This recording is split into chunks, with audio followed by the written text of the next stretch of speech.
Muraho neza mbahaye ikaze kuri channel yacu. Reka mbanze mbabaze ikibazo. Ese harabumva amenyo yabo abarya cyangwa se ababangamira mu gihe cy'ijoro? Ese harababona bafite indwara yo mu kanwa ituma ishinya yangirika, amenyo agacika cyangwa se akava amaraso, ariko bakaba bamaze igihe babyivuza ntibikire? Hari n'abandi bahorana umwuka mubi uva mu kanwa ku buryo bibatera ipfunwe iyo baganira n'abandi. Hari kandi abumva akanwa kabo gahora kuma, ugasanga nta matembabuzi ahagije aba mu kanwa, bigatuma bumva batameze neza. Ibyo byose ni ibibazo abantu benshi bahura nabyo, ariko ikibazo gikomeye ni uko akenshi babifata nk'ibisanzwe bakabireka, ntibashake igisubizo nyacyo. Iyo umuntu yumvise ububabare mu mubiri cyangwa se arwaye, akenshi ahita afata imiti ya antibiyotike cyangwa indi miti igabanya uburwayi. Nyamara hari ikintu cyoroshye cyane dusanzwe dufite mu rugo, ariko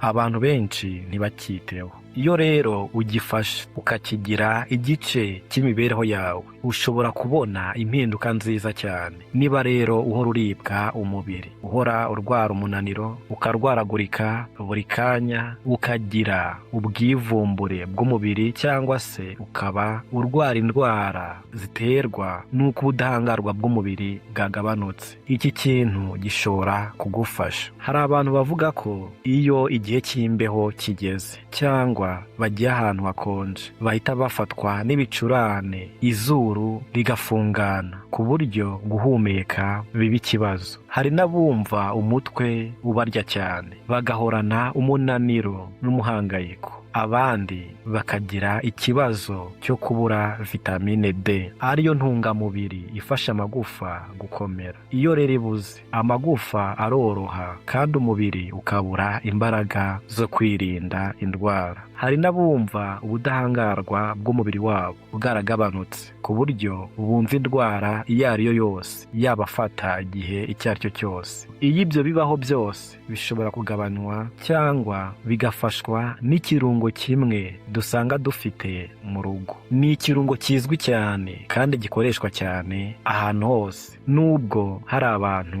batagikunda kubera impumuro cyangwa uburyo kiryohera. Gifite akamaro gakomeye cyane. Icyo kirungo rero ni korove, aribyo twita karafu. Korove ifite impumuro nziza cyane. Iyo uyishyize mu biryo cyangwa se mu mboga, bihita bihindura impumuro n'uburyohe bwabyo, bikarushaho kuryoha. Hari n'ahandi korove ikoreshwa, urugero ahakorerwa ubuvuzi bwo kuruhura umubiri hakoreshejwe impumuro nziza n'amavuta. Ibyo bita aromatherapy, bisobanura uburyo bwo gufasha umubiri n'ubwonko kuruhuka hakoreshejwe impumuro y'amavuta ava mu bimera. Aho bakoresha amavuta ava muri korove, bakayagusiga cyangwa bakayakoresha bakanda umubiri. Iyo bikorwa, abantu benshi bavuga ko bumva ububabare bugabanutse, umubiri ukoroha kandi bagahita bumva batuje. Niba ufite ububabare mu ngingo z'umubiri, ukaba ugorwa no kwicara cyangwa guhaguruka, cyangwa ukumva amaboko yawe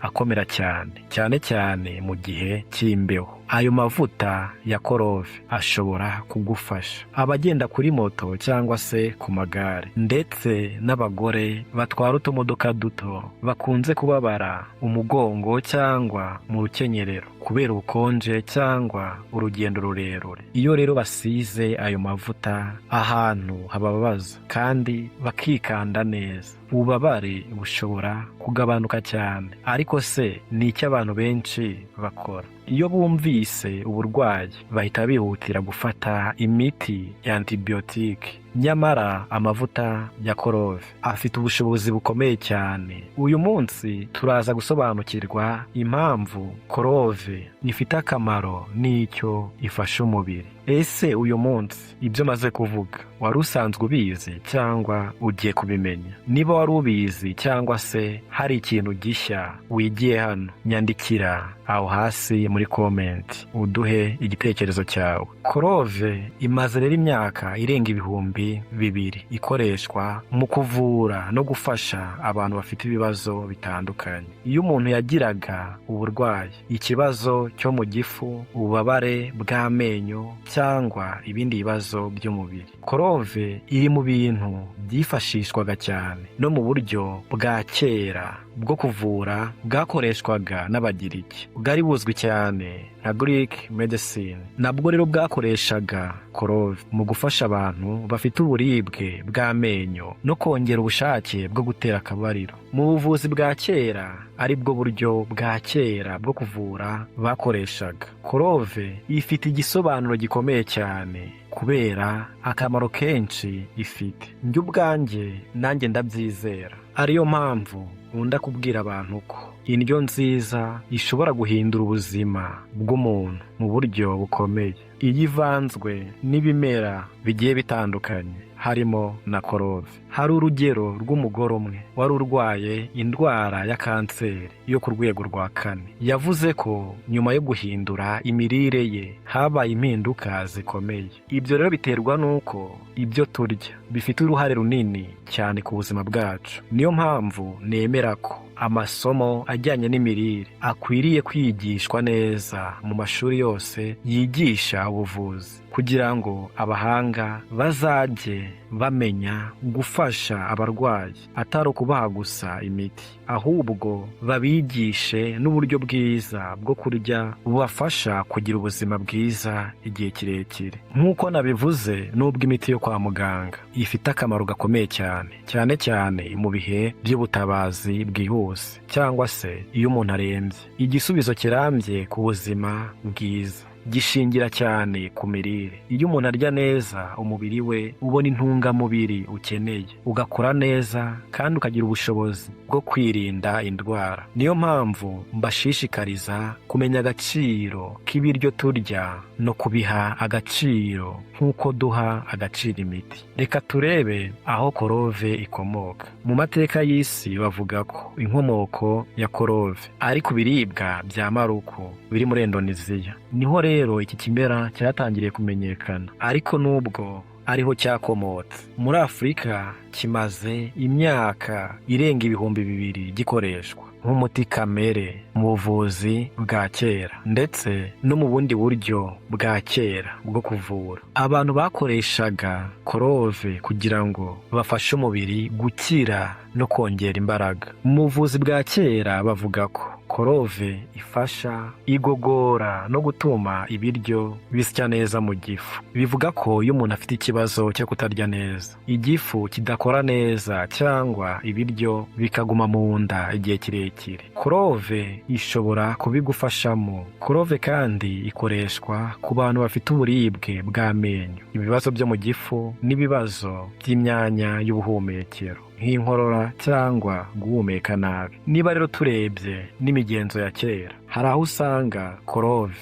ikoreshwa no mu bikorwa by'idini cyangwa mu mihango itandukanye. Hari abantu bagashyiraga mu gikapu cyangwa mu isakoshi, bakabifata nk'ikintu gifite agaciro cyangwa kibazanira amahirwe. Ibyo ni imigenzo y'abantu batandukanye, ariko icyo dushaka kwibandaho hano ni akamaro korove ifite ku buzima. Reka noneho turebe intungamubiri ziboneka muri korove. Korove irimo icyo bita macronutrients, bisobanura intungamubiri umubiri ukenera ku bwinshi, ndetse inarimo na micronutrients, arizo ntungamubiri umubiri ukenera ku rugero ruto, ariko nazo zifite akamaro gakomeye. Akayiko kamwe ka korove karimo hafi calories 6 gusa. Calories nizo mbaraga umubiri ubona mu biryo. Ibyo bivuze ko nubwo gafite calories, gafite intungamubiri nyinshi. Korove irimo kandi ikinyabutabire cyitwa manganese. Manganese ni intungamubiri ifasha amagufa gukomera, igafasha n'umubiri gukora neza imirimo itandukanye. Irimo kandi kandi calcium ari ifasha amagufa n'amenyo gukomera. Hari abantu bavuga ko abana bafite ikibazo cyo kwibagirwa cyangwa kutibuka neza ibyo bize. Njye mbona ko ushobora kubafasha ukoresheje korove mu rugero rukwiye. Ushobora kuyishyira mu biryo cyangwa mu mboga nk'ikirungo, cyangwa ugaha umwana korove imwe yo guhekenya buhoro buhoro. Hari abantu bavuga ko bishobora gufasha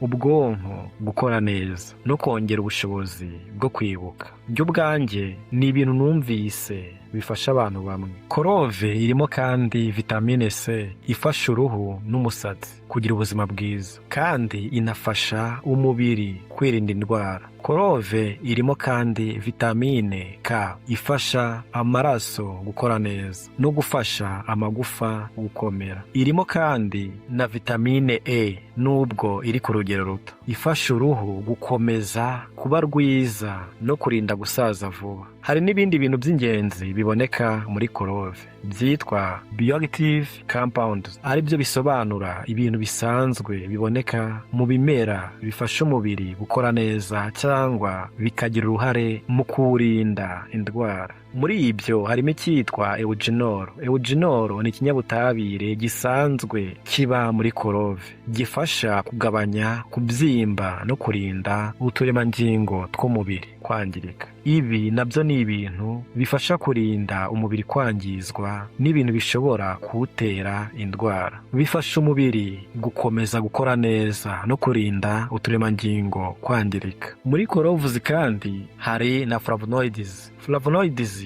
ni ibintu biboneka mu bimera bifasha umubiri kwirinda indwara zitandukanye, kandi bigafasha kongera ubudahangarwa bw'umubiri. Iyo umubiri ukora neza n'ibitekerezo by'umuntu biraruhuka. Ntabwo bivuze ko umuntu atazongera kugira ibibazo cyangwa guhangayika, ariko imirire myiza ishobora kugira uruhare mu gutuma umubiri n'ubwonko bikora neza kurushaho. Hari abantu bagira ubwoba bukabije cyangwa bahora bahangayitse. Indyo yuzuye intungamubiri ishobora kuba kimwe mu bintu bibafasha, nubwo atari yo yonyine ikemura ibyo bibazo. Niyo mpamvu nkomeza kubashishikariza kwiga ibijyanye n'imirire. Iyo umuntu azi ibiri muri buri kiribwa n'icyo bifasha umubiri, biramworohera guhitamo ibyo arya. Kumenya neza ibyo urya bishobora kugira uruhare rukomeye mu kubungabunga ubuzima bwawe. Iyo umuntu akoresha antibiyotike igihe kirekire kandi atazikoresheje neza, zishobora kugira ingaruka ku mubiri, harimo no ku mpyiko. Ariko ibyo ntibivuze ko umuntu agomba gusimbuza imiti yose ibirungo, ahubwo buri kimwe kigira umwanya wacyo. Imiti ikoreshwa iyo ikenewe, naho indyo nziza ikadufasha kubungabunga ubuzima buri munsi. Hari abantu barwaye kanseri bakurikiranwa n'abaganga kandi bagahabwa imiti n'ubuvuzi bukenewe. Muri icyo gihe nabwo indyo iboneye ishobora kubafasha kugira imbaraga no gufasha umubiri kwihanganira ubuvuzi. Niyo mpamvu iyo umuntu afite uburwayi bukomeye aba akeneye ubufasha bw'abaganga n'impuguke mu mirire kugira ngo ategurirwe indyo imubereye. Ibi byose bitwereka ko imirire ifite uruhare runini cyane mu buzima bw'umuntu. Iyo tumenya agaciro k'ibiribwa nka korove n'ibindi bimera bifite intungamubiri, dushobora gufata ingamba zituma tubaho neza kandi tukagira ubuzima burambye. Nk'uko rero twagiye tubivuga, muri korove harimo flavonoids. Flavonoids ni ibintu bisanzwe biboneka mu bimera bifasha umubiri kwirinda indwara no gukomeza ubudahangarwa bwawo. Hari ubushakashatsi bwinshi bukomeje gukorwa kugira ngo harebwe neza uburyo ibi bintu bifasha umubiri, kandi ni kimwe mu bituma korove ikomeza kwitabwaho n'abashakashatsi. Reka rero nguhe urugero rworoshye. Iyo umutwe ubabaye urimo kukurya, abantu benshi bahita bafata ikinini kigabanya ububabare. Icyo kinini gishobora gutuma ububabare bushira amasaha make, ariko nyuma nyuma y'igihe bukagaruka. Iyo umuntu rero amenyereye guhora afata imiti nta nama ya muganga, bishobora kugira ingaruka ku buzima bwe. Niyo mpamvu ari byiza no kwita ku ndyo ya buri munsi, kuko ifasha umubiri gukomera no gukora neza. Iyo umuntu rero ahora ahangayitse cyangwa afite umunaniro ukabije, guhindura uburyo arya bishobora kumufasha kumva ameze neza kurushaho. Si ukuvuga ko indyo yonyine ivura ibibazo byose byo mu mutwe cyangwa isimbura ubuvuzi, ahubwo ni kimwe mu bintu bifasha umubiri gukora neza. Niba rero urimo kubyumva neza, ndumva wamenye neza ko nkunda gusobanura impamvu buri kintu gifasha umubiri. Sinshaka ko umuntu afata ikintu atazi impamvu agifasha, ahubwo nkunda gusobanura icyo kirimo, icyo gikora n'impamvu gishobora kukugirira akamaro. Iyo umuntu asobanukiwe ibyo akora, afata imyanzuro myiza ku buzima bwe. Niyo mpamvu mbabwirane, nimusubire ku muco wacu mwiza wo gukoresha ibiribwa dusanzwe dufite. Hari igihe abantu bihutira kugura imiti cyangwa ibindi bicuruzwa bihenze, nyamara hari ibirungo bisanzwe biri mu rugo bishobora kuba bifite akamaro iyo bikoreshejwe neza kandi ku rugero rukwiye. Reka noneho turebe uburyo Clove ifasha umubiri mu bintu bitandukanye. Niba umuntu afite ibibazo byo mu gifu cyangwa akunda kugira imyuka myinshi mu nda, bavuga ko Clove ifite ibyo bita carminative properties. Iri ni ijambo risobanura ubushobozi bwo gufasha kugabanya imyuka iba mu nda no gutuma umuntu yumva igifu cyorohewe. Niyo mpamvu bamwe bakoresha Clove nyuma yo kurya, ariko nanone ntibivuze ko ugomba kurya Clove nyinshi. Ikintu cyose kirengeje urugero gishobora kugira ingaruka. Clove rero ifite kandi ubushobozi bwo gufasha kugabanya ububabare. Niyo mpamvu abantu bamwe bayikoresha bagakoresha amavuta ya Clove cyangwa bakagahekenya iyo bafite uburibwe bw'amenyo. Hari n'abafite ububabare mu ngingo, mu mitsi cyangwa mu mubiri wose, bavuga ko iyo bayikoresheje neza bumva ububabare bugabanutse. Hari n'ibindi bintu Clove ifite. Muri ibyo harimo ibyo bita antimicrobial properties, bisobanura ubushobozi bwo gufasha umubiri kurwanya udukoko duto dutera indwara nk'udukoko twa bagiteri. Hari kandi na antiviral properties, bisobanura ubushobozi bwo gufasha umubiri mu rugamba rwo kurwanya zimwe muri virusi. Ibi ntibivuze ko Clove ari umuti uvura izo ndwara zose, ahubwo ni kimwe mu birungo bishobora gufasha umubiri mu buryo busanzwe. Hari ubushakashatsi bumwe bwerekana ko Clove ishobora kugira uruhare mu gufasha umubiri kugenzura urugero rw'isukari mu maraso. Ariko umuntu urwaye diyabete ntakwiriye guhagarika imiti ye ngo ayisimbuze Clove. Agomba gukomeza gukurikiza inama za muganga. Naho Clove ikaba kimwe mu bigize indyo ye niba bimubereye.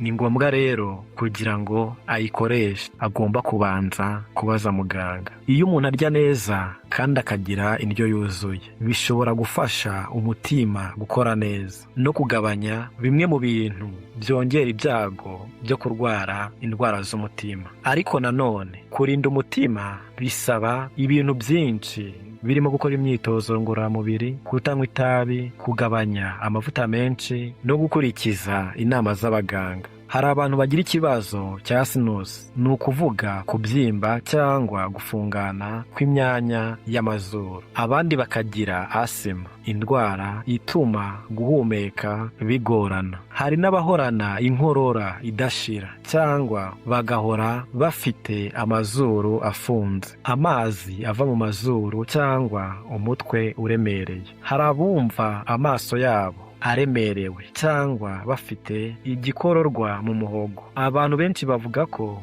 iyo bakoresheje korove mu rugero rukwiye bumva hari icyo bibafashije. Hari uburyo bumwe bakoresha ari bwo gufata korove ebyiri bakazishyira hagati y'amenyo bagatangira kuzekenya buhoro buhoro mu gitondo na nimugoroba. Ababikora bavuga ko bibafasha kugira impumuro nziza mu kanwa no kumva akanwa kameze neza. Korove inavugwaho gufasha uruhu n'umusatsi, niyo mpamvu usanga ibicuruzwa byinshi byo kwisiga, ibyita ku musatsi cyangwa ibyo koza amenyo byanditseho ko birimo korove. Ariko ni byiza kujya usoma ibiri ku rupapuro rwanditse ku gicuruzwa kugira ngo umenye neza ibiyigize, kuko hari igihe usanga korove iri ku rugero ruto cyane andi akaba ariyo menshi. Hari n'ubushakashatsi bwagiye bukorwa ku ruhare rwa korove mu kurinda uturemangingo tw'umubiri kwangirika. Abashakashatsi baracyakomeza gukora ubushakashatsi kugira ngo bamenye neza ubushobozi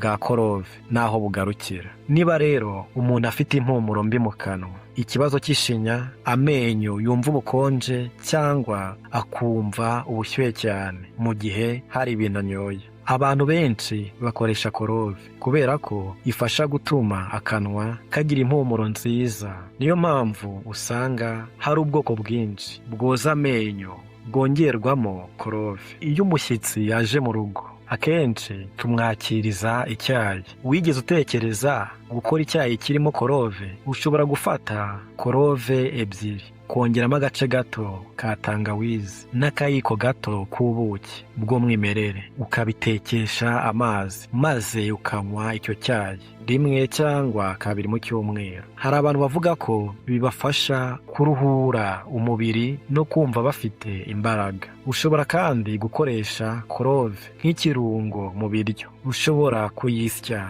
ugafata agakorove kamwe ukagasya, maze ugafata ya korove wamaze gusya ukayishyira mu mboga, mu muceri cyangwa mu bindi biryo uteka. Ushobora no guteka korove ebyiri mu mazi gusa ukanywa ayo mazi. Niba rero ufite ububabare bw'imitsi cyangwa ingingo, hari abakoresha amavuta ya korove bayasiga aho ngaho bafite ikibazo. Hari n'abafata ifu nkeya ya korove bakayivanga n'amazi y'akazuyazi bakayinywa rimwe cyangwa kabiri mu cyumweru. Ariko byose bigomba gukorwa ku rugero rukwiye. Abagore batwite cyangwa se abonsa abana bagomba kwitonda cyane mbere yo gukoresha korove cyangwa amavuta yayo menshi. Ni byiza kubanza kugisha inama muganga cyangwa undi mukozi w'ubuzima, kuko ibintu bimwe bishobora kutabera byiza umuntu iyo bikoreshejwe birenze urugero. Niba rero uguze inyunganiramirire cyangwa ibindi bicuruzwa birimo korove ku isoko, ujye ubanza usome amabwiriza kandi ubikoreshe nk'uko byateganijwe. Noneho reka nkubaze, nyuma y'ibi byose tumaze kuganira, ubona impamvu korove ifite akamaro ku buzima ari iyihe? Nyandikira aho hasi muri komenti utange igitekerezo cyawe. Nizeye ko iki kiganiro mwagikunze. Niba hari ikibazo mufite cyangwa hari icyo mutasobanukiwe, mushobora kunyandikira binyuze aho hasi muri komenti. Ikindi rero, niba utarakanda subscribe, yikande, unakande no kunzogera kugira ngo tujye tubana no mu bindi biganiro tunyura tubagezaho umunsi ku munsi. Unakande like kuri no video niba wayikunze. Ikindi, unayisangize n'inshuti zawe, abavandimwe bawe, abo mu muryango wawe, abantu bose ubona iyi video yagirira akamaro. Mwakoze cyane rero kuba mwankurikiye, kandi ndabifuriza ubuzima bwiza. Ibisanzwe mukamwe kumwe nanjye Hirwa Olivier. Bye bye.